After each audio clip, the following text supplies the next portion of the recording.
I'll try not to cuss so much. You know what? We don't have enough cussing on this show, God damn it. Hey, in the shotgun seat is my good friend Sam Rogers. How are you? Welcome to the neighborhood. Dude, I'm so tickled to be here.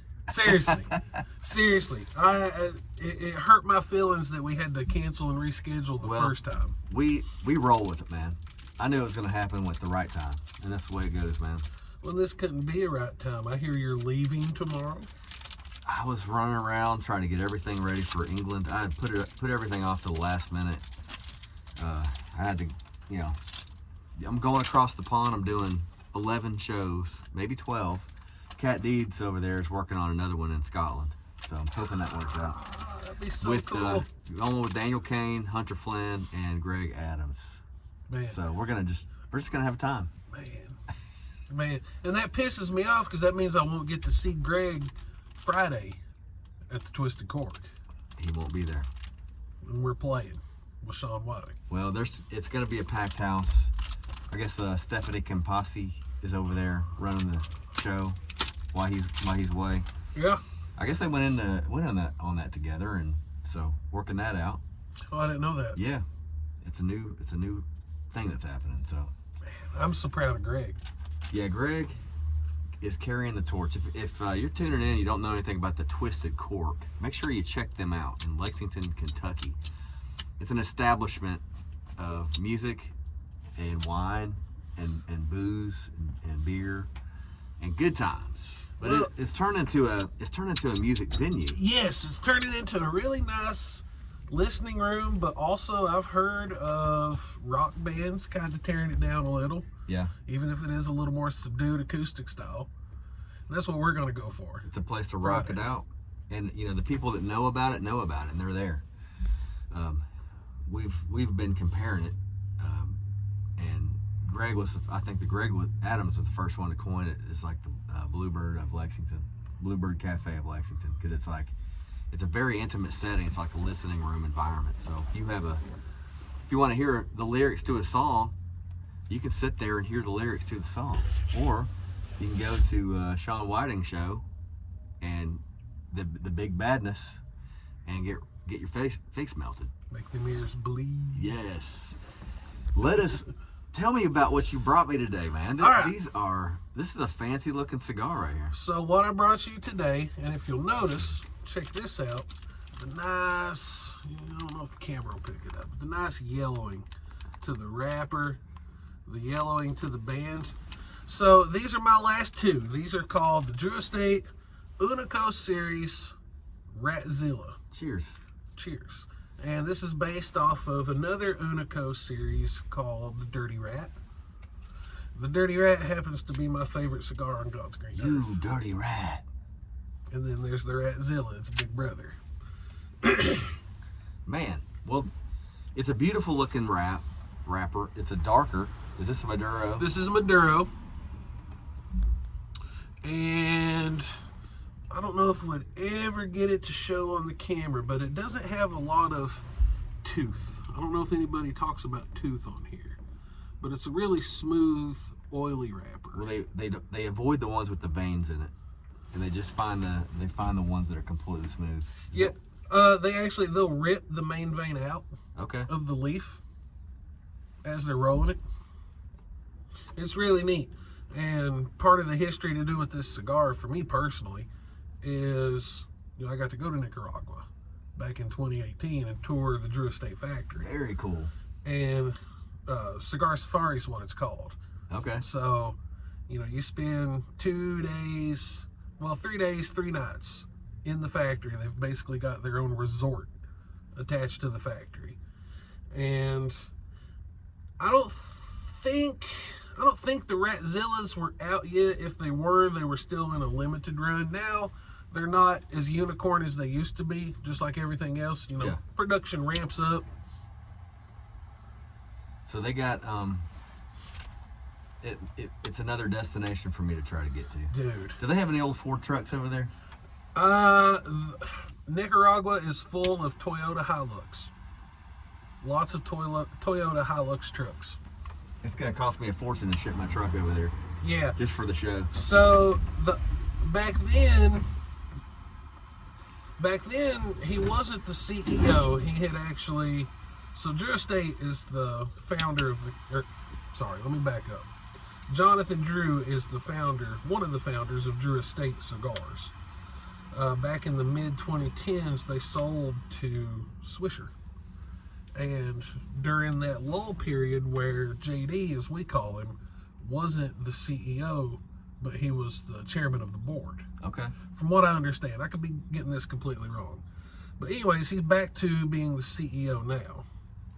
And well, if you're watching now, correct him in the comments or tell him if he's right. Please correct me, because I might be way off. I'm working on old information. I don't keep up like I used to. But you have an extensive cigar collection. Mm-hmm.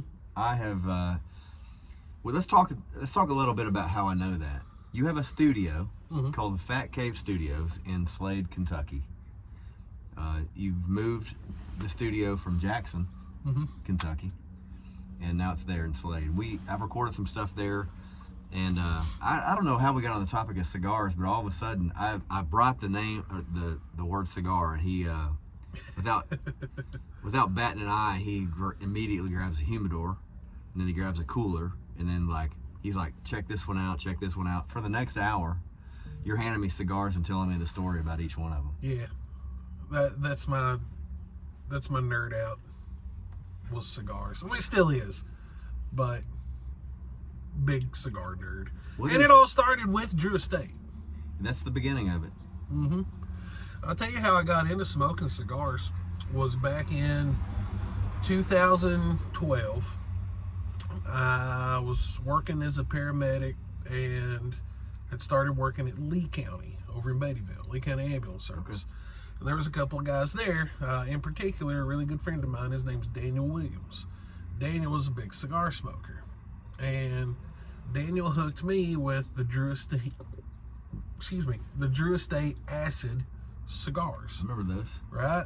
Everybody knows Acid. Yeah. And they're a really great, I don't want to say entry-level cigar, but they're definitely more palatable than something like this. They're easier to access. That's probably one of the first cigars that I ever had. It was the second cigar I ever had was an Acid. And Cuba? I was driving out on the Bluegrass Parkway when I fired one up. It's the first cigar that I ever bought the first one I ever had, I split with a buddy of mine that bought it for me. I was like, I don't want to smoke this whole thing. We cut it in half. And then the second one was an Acid. And but I was into motorcycles at the time, and it had a motorcycle on the label. Yep. And so I was like, hell, that's one I'm gonna get. And I cannot remember his name. I know I'm still friends with him on Facebook. I met him once. The guy that was sitting on the motorcycle that had the big, like it's his silhouette with his dreads. Yeah. Right? I've met that guy. That's based on a real picture? Yes. Okay. That is based on a real picture. Very cool. So, have you went to the barn smoking event? Been to a few. Now they do, the Drew Estate has the Kentucky Fire Cured cigar, which is one of my favorite cigars that I've had. And they do a barn smoking event every year in Kentucky. And I think they do it in another state too now. They do for a couple of years they did 4 different states. Kentucky was the first, and they added Pennsylvania, Florida, specifically Miami. I bet there's not a whole lot of people standing inside the barn during that one. No. Well, and so the barn smoker, really Kentucky is the only one that does the fire cured tobacco. Everywhere else is regular tobacco. Okay. You know, flue cured. I can't talk tonight. And so it's Pennsylvania, Florida, and Connecticut were the other 3. Okay. And there were just big cigar events that Drew Estate puts on, you know. The big draw is prizes, giveaways, swag, you know, all the like. Now, do they bring their tobacco that they grow? Do they import it into the United States? And I wonder, or they use the local stuff that somebody grows on the farm there? Well, it depends on the blend of the cigar. So, like, This cigar in particular, I do not know. I will not claim where the tobacco's in it came from. I really don't know. But I got a really good lesson from Willie Herrera. He's the master blender for Drew Estate. I follow him. And Willie's a buddy, man. Willie's a good dude.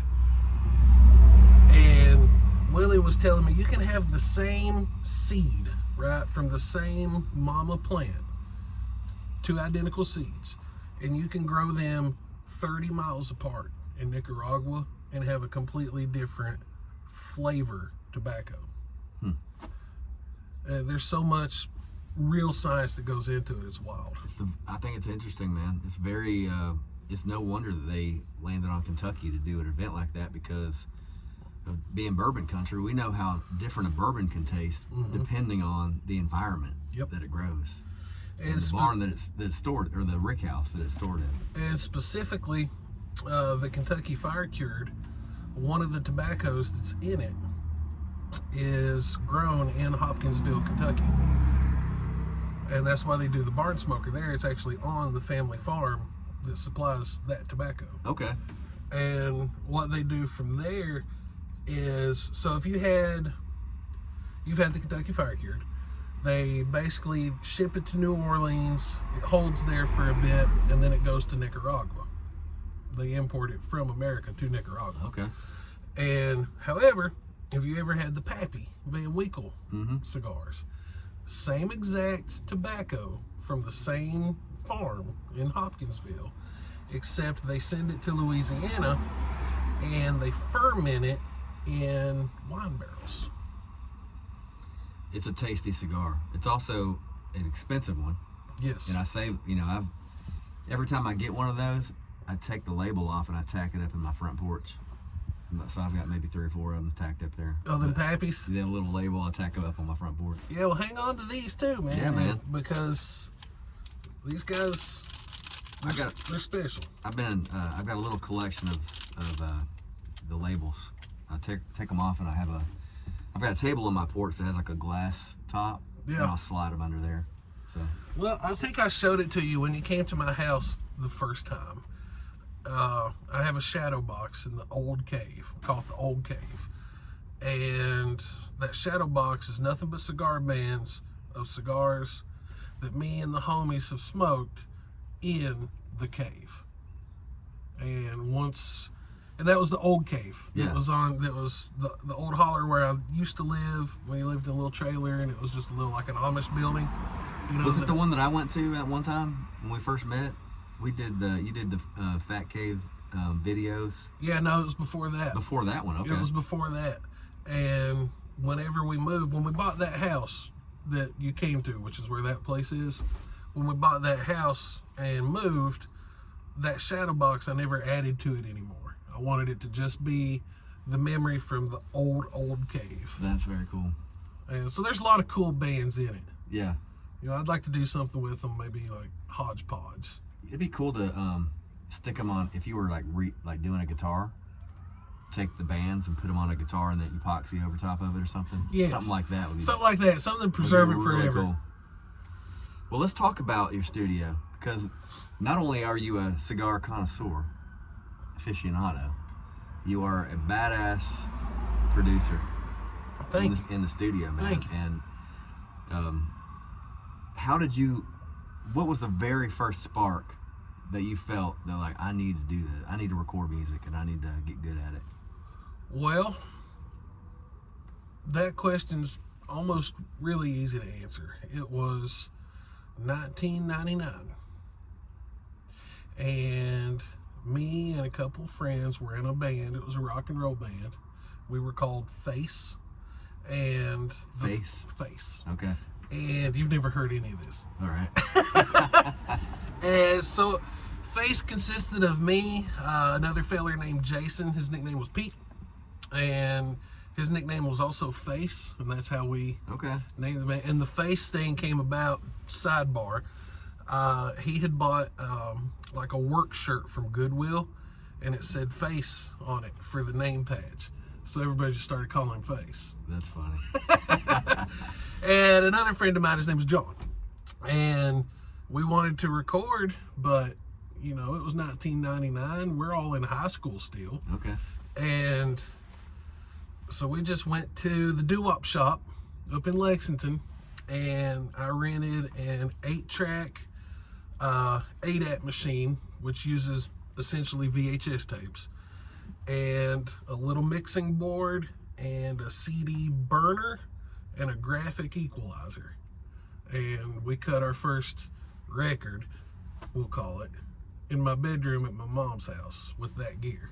Do you still have any of the stuff? I have the original recording. I have the original tape. Very cool. How about putting it out, man? Thought about it. Like remaster, like the 1999 remaster? Yeah, and like it's not anything that I'm not proud of, man. Like, you know, of course it sounds rough. You can tell it's teenagers doing it, but that was me. What would you liken the sound to? You could hear a lot of influence from us with Nirvana and The Who. Hell yeah. That was where our riffs kind of landed, was somewhere. It was like, because Nirvana was a huge influence on me, and for Jason, Pete, The Who was a big influence on him. Those are two great bands that, like, man, mixing those two together would be epic. So like I definitely want to hear it. Yeah, I got stuff on SoundCloud. Okay. I can let you listen to it after we're done. So you decided this recording, that I like the process of this recording. And was it a situation where you're just like, I just need to level up on my equipment? What was the situation that developed next where you're like, I need a studio? Sure. So I know that's a long time ago, going back to 1999. But from there, what kept me going as far as production is I was able to record in a couple of different people's really dope home studios, and got the opportunity once, this was in 2004, got to go to Full Sail University down in Orlando and record for the students. And the studio we were in, and I can't remember the guy's name, I hate that, but the guy that designed and built the studio that we were in was designed and built by the same guy that did Prince's, what was the name of his studio? Prince's studio? Yeah, that. But he designed and built Prince's personal studio. Okay. It's right on the, like, it's floating around in my head. It's bouncing off the walls. Yeah, I know it. Someone put it in the comments. Yeah. It Prince's exists. studio. What's the name of it? Prince's Trivia. Electric Ladyland. Okay. That was it. If you were getting ready to comment, you just go ahead and comment Electric Ladyland. Tag Prince in it. Yeah, man. You can say you beat me to it. And hopefully Prince is out there watching this right now. Be like, man, he's like, maybe that was the signal that was bouncing around my head. Yeah, man. Prince is reaching to us from the other side. I tell you, man. So you went down there. You got educated on how the process works. Yes, I got to see it firsthand. I got to see it, I feel, pretty early on. I was in my very, very early 20s. 22, 23, something like that. So like 3 or 4 years ago? Yeah. And then, but from there, man, outside of recording projects with other bands, I got linked up with a fella named Randy Hayes. And for anybody that doesn't know who Randy Hayes is, Randy played bass for Keith Whitley. Wow. So go look up some random old hee-haw of Keith Whitley on YouTube and look for the red-headed guy with the porn stash and the mullet. That's Hayes. He lives over in Jackson County, over in McKee. And you got connected up with him? I got connected up with him. We did a bunch of recording and stuff together. He actually got out of the game. He sold everything. Okay. He let it all go. But anyways, Randy was a big inspiration for me. And so fast forward a whole bunch of years, around 2011, 2012, the YouTube drummers were really starting to take off. Like, everybody was posting, musicians were posting videos on YouTube of them playing, doing covers, that sort of thing. And I wanted to get in on that. So I started researching and doing doing my homework on. One of the best drummers you'll ever hear right here, by the way. Thank you. Sam Rogers. Liar. I'm not kidding, man. I can hit shit really hard. Sometimes it's in time. It's always in time. Shoot, where was I at? Where was I going with that? Yeah, so I had to teach myself not only how to record rudimentarily at best. What's the word? Rudimentary, but like rudiment. Yeah, You're that. right. Yeah, Post that. in the comments. Like, what is it? Yeah, what's the word? So the thing that spurred you on was getting on, was it YouTube or social media, YouTube, and doing the that was the kind of thing the challenges. was I wanted to get on YouTube, and I wanted to try to honestly just build a name for myself that way. Yeah. Because I didn't have a band, hadn't been in a band for quite some time, and so I just wanted to do my own thing, and that was the best way to do it. So I taught myself how to use the first thing I got was a Zoom 16-track recorder that recorded the SD cards, and then I would take the SD and put it on Cubase on the computer on my laptop, and then that's where I would mix and fiddle. And the video camera setup was really ghetto. Yeah, it was cell phones and like $30 action cameras from Walmart. Like this. Yeah, except way less quality. Way less quality. But yeah, so there it kind of snowballed. And I remember the first person that asked me to record a song for them. And his name was Doug Newsom. Don't know if you've ever heard of Doug. I have not. He's from over in Beattyville in Lee County. He's a songwriter and wonderful, sweet dude. And I got a really funny story to go with his recording with me. Okay. So he beat me to the house. I was at work or doing something, and so I was running behind. Well, when I got home, see, Doug drives a hearse. When I got home, there was this big ass hearse. You gotta be a cool dude to drive a hearse, right? You have to ask Sean Thatcher about it, dude. Doug's a trip. So I pull up into my driveway, and there's this big hearse sitting there.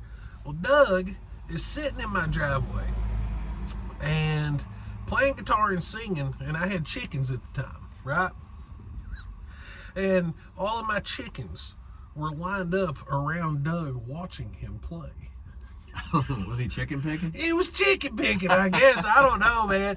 And then when I walked up close to him, he stopped playing and got up. And when he went to get up, he reached down and he just, pet one of the chickens like a dog, and it was like, oh. I was like, who the hell's a chicken whisperer, man? That's so random. That is wild, man. You must have been chicken picking. They're like, this is our. It's either feeding time or this is God. So that was my first experience. That was the kickoff to my first experience recording someone else. Man, that's cool. And when I first met you was at in Jackson, and you had a garage that you converted over to a studio. Yeah, it was the woodshed. You called it the woodshed. Yep. The woodshed was cool. Like, I think that's one of the last times I had a haircut too. I went over there. You're like, hey, I want you to come out and do some videos, and so I went there. You not only video, but you did the sound, you did the mixing, everything. You recorded it and put it out on YouTube. Yes. And people can access that right now. Fat Cave Sessions. If you look those up, you can find all those videos. But you had a 3-camera setup, 2 or 3 camera setup. Yeah, it would have been 2, 3, 4 cameras. Yeah, it was incredible. And so those were a lot of fun. You also got into videography, and you do that. I was involved with a movie project, a short film. Yeah. And you were there at Steven's house, right? Yep, that was at Steve-O's. Austin Caldwell. Austin Caldwell is who was doing all that. Yeah. And so you're kind of a Renaissance man. Like you're a paramedic. At the moment, I'm not. You're not. I don't want to say I am, even though my shirt says it. I'm not, but I will be in 2 more weeks. You're in that world. And yeah. So in 2 more weeks, you'll be a full-fledged paramedic. Well, I was a paramedic before. I was a paramedic for 12 years. Okay. And then you gotta get recertified or something like that. Yeah, I left the business for 2 years, and just recently came back as a director of an ambulance service. Okay. And it wasn't part of the agreement that I had to get my paramedic license back, but it's a small county, and we need help that just isn't out there, and it makes sense for me to get my license back and chip in on actual shifts. Yeah. So that's a lot to juggle. Yeah. So how's that transition like? Because there for a while you were doing the studio thing. Mm-hmm. It seemed like most of the time, like you were there, you had people in and out. Every day. Yeah. Every day. So talk about the transition a little bit on that and how you're juggling. So I was definitely stretched thin, very thin, and I'm still stretched thin. But honestly, it came down to I needed to let some things go. Yeah. And the big one to let go was video. So I'm not taking any video projects. Okay. Not anytime soon, anyways. Sometimes that's a tough call, man, because it's not that you give it up completely. You sit it down for a while. Right. And then later on, that can always come back up into something else. But having the willpower to say, I know where my energy needs to be directed right now. Yes. And being able to make that call, that's to be respected, man. You can't give your all to something if you've got 14 somethings. That's true. It's like Micah Howard. He was in here. Micah. In the last interview, and it was a Marcus Aurelius quote, or he basically said that if you try to chase two rabbits, you're not going to catch either one of them. Right. In a nutshell, that's what he said. But right. It's true. But you have to focus on something. Then you have a couple other things in your life that will you can give your attention to as need be. But like if you have your main focus and so you're drumming with the Big Badness, mm-hmm. Sean Whiting. If you don't know Sean Whiting, check Sean Whiting out. Please and thank you. Powerful voice, very powerful. I'd like to get him in the truck, interview him at some point. Oh, when he's yeah. Available. You won't get him to smoke a cigar, but well, there's some. I can smoke with some people, and other ones that like, they're not either a cigar smoker, or maybe that we don't want to smell like smoke later. Yeah, but I mean, you might. He has smoked a cigar with me. I'm going on record. He has smoked a cigar before. Don't let him lie. Just you just got to make sure it counts. And that's the good thing about a cigar, is it marks a moment. And that's one reason why I have this, I like including cigar smoking in this show. And it's not to promote people going out for the first time and trying to, and having becoming a smoker. Mm-hmm. This is way different than a cigarette. You know what I mean? This is it's something that marks a moment. It's a good thing to have in a conversation. These are complex. So let's talk a little bit about the complexity of the cigar. Sure. I mean, what are you tasting? Yeah, how you feeling on that so far? It is bold. Very. I've got a little bit of a. I think it's because we're in an enclosed place and we're inhaling the smoke a little bit more than normal. Yeah. So something I forgot to warn you about was these cigars have really thick, what they call chewy smoke. Okay. Like you can feel the weight of it in your mouth. I feel, yes. You know what I'm saying? So it's yeah. a chewy smoke, and that means it's heavy. It is high on the nicotine. I don't know. I know it's not. Go ahead. Do they pack it tighter or something like that, or is it a thicker wrapper? Is it more filler, like a heavier filler? Yeah. So it's not what's called a triple Ligero, but I know there's Ligero in it. For anybody that doesn't know what Ligero is the leaf from a tobacco plant that comes from the top. Okay. And that's where your highest concentration of nicotine is. All right. Is in the very top of the plant, below the flower, top leaves. Closer to the sun. One thing I notice about this cigar too is it puts off a really healthy dose of smoke. Yes. It is if you're one of those guys that like to smoke a cigar and be seen, let everybody know you're smoking a cigar. You can put out a big puff of smoke with this one. Yeah, man. I like that. But now, as far as flavors go, let me see where I'm at right now, because historically in the past, these do change flavor. Typically by the third, you'll get different things. The notes that I'm picking up right now, there's a peppery kind of taste, peppery feel to me. This is also very woodsy to me. I don't like. What are you tasting? Yeah, so these are definitely more on the woodier, earthier spectrum. So definitely with the pepper. And you'll get into a semantic argument with people about white pepper versus black pepper. Okay. And to me, this is white pepper. But if anybody called it black pepper, I wouldn't hold it against them. It's a black pepper one. Would that be more of a harsher taste? Because this is not. It's bold, but it's not harsh. Right. To me. To me, a black pepper flavor actually has real spice. Like you can actually taste. You know how sometimes you take a bite of something that has just regular black pepper on it, say a French fry, right? And you'll get that little bit of like grit. Yeah.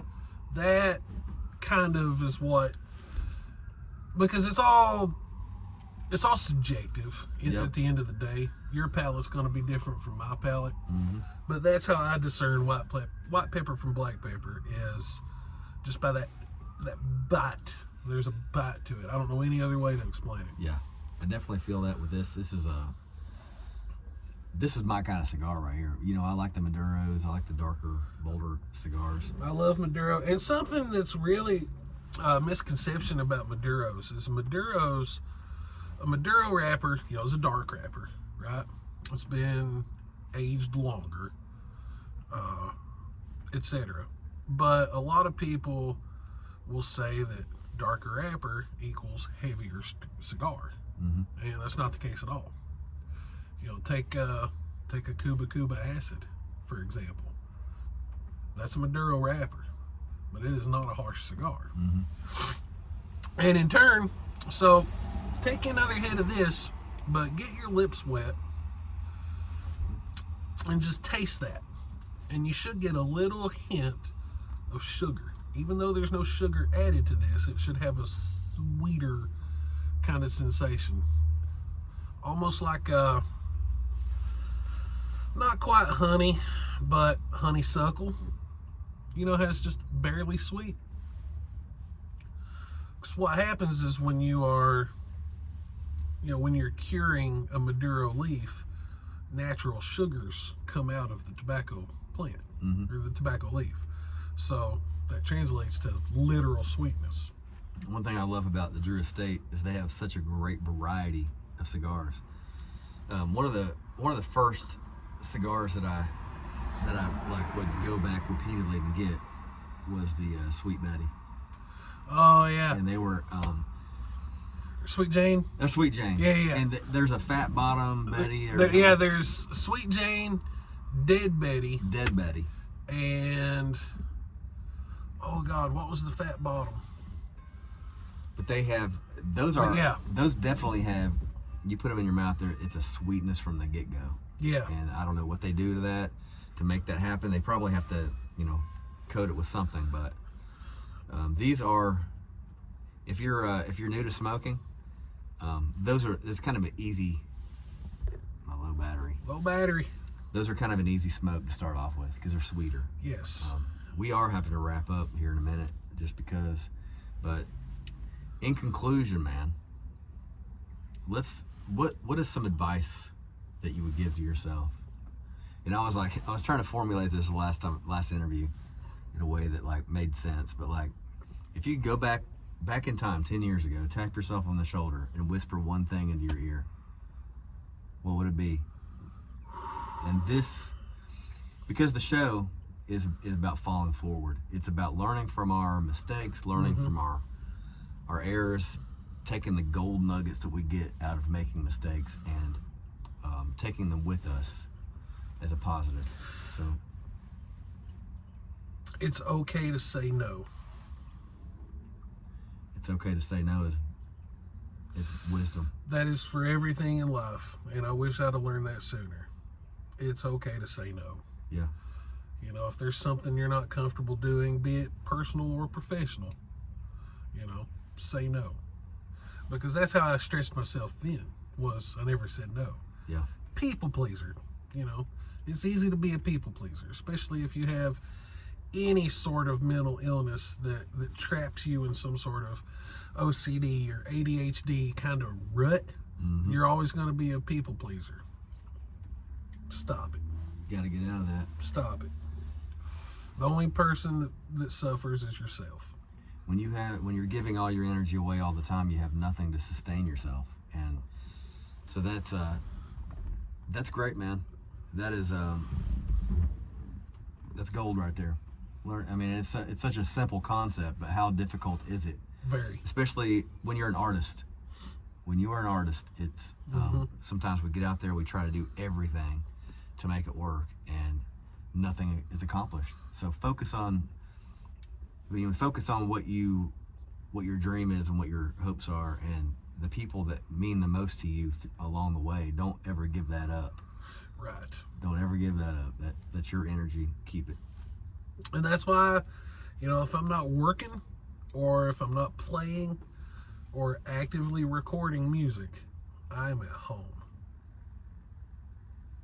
That's where I'm supposed That's to be. your charger, man. That's your that's your dock. That's where I plug in. Yeah. Well, I love you, man.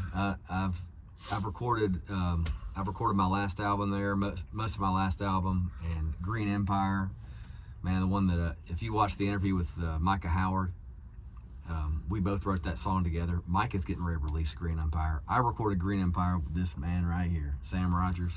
Goes by Fat Sam. He has Fat Cave Studios down in Slade, Kentucky. And if you're ever going by there, get you some barbecue at Thatcher's Barbecue. Go to the show at the Pit House. Always go to the show. Knock on the door and get you, any kind of vinyl you want of local artists right there at your shop. Or at the very least, a hug. You get the best hugs, man. Yeah, man. At the very least, you'll get a hug out of us. Absolutely. Well, thank you for this cigar, Drew Estate. Man, you make some great ones. This is the Ratzilla. Yeah, man. Kyle Davis. Let's send this video to Kyle Davis. Cheers. Kyle Davis, cheers. I'm going to do my best to get Kyle up here in your truck. Let's make it happen. He lives down in Murfreesboro. Well, I love you, man. Keep up the good work. The camera's stopping, but we're still smoking. No, the camera's still rolling. It's going to be hard to upload this, but I'm going to give it my damnedest. We're at? It's almost 40 minutes, but make a comment, subscribe, like, you know the drill. Golly. This is the Fallen Forward Studio. Thank you.